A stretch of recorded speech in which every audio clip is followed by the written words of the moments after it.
Partenaire 2.0, tome 7. Alors dans ce tome, le dernier nous avait montré des petits trucs assez intéressants. On avait la sœur de Tomoka qui avait découvert un peu, qui voyait que les deux personnages principaux se fréquentaient. Donc ça l'a un peu surpris parce que l'un est son collègue de bureau, l'autre est sa sœur. Donc elle commence à se poser un peu des questions.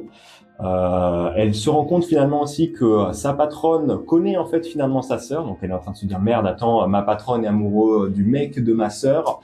Ma sœur me cache qu'elle est avec un mec. Le mec finalement c'est mon collègue. Donc elle se dit merde, dans quoi est-ce que je me suis embarqué dans un truc un peu pas dire what the fuck, mais ça va être compliqué, je pense. Je pense que les personnages, ça va être compliqué. À tout moment, le vase peut déborder, une pensée peut sortir ou une parole peut être dite sans faire attention et révéler peut-être des informations un peu trop confidentielles.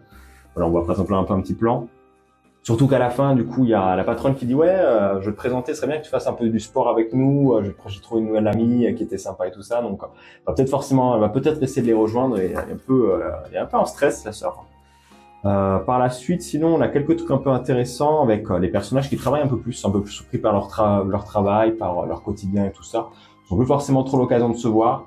C'est sympa. Ça me permet de montrer aussi un peu que les relations, des fois, c'est bien, mais lorsqu'on est un peu au début ou on a encore des choses un peu à voir, c'est bien d'avoir un peu de temps aussi pour soi, voilà, d'avoir du temps pour soi, de pas forcément toujours être avec quelqu'un, de pouvoir gérer aussi un peu son temps comme on veut, même si c'est plus ou moins respecté et plus ou moins avec de bonnes habitudes et de bonnes façons de faire.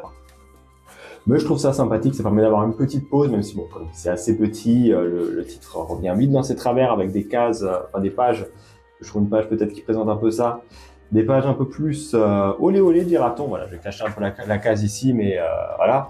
Je pense qu'on va vous douter ce qu'elle montre, avec des pages un petit peu olé olé.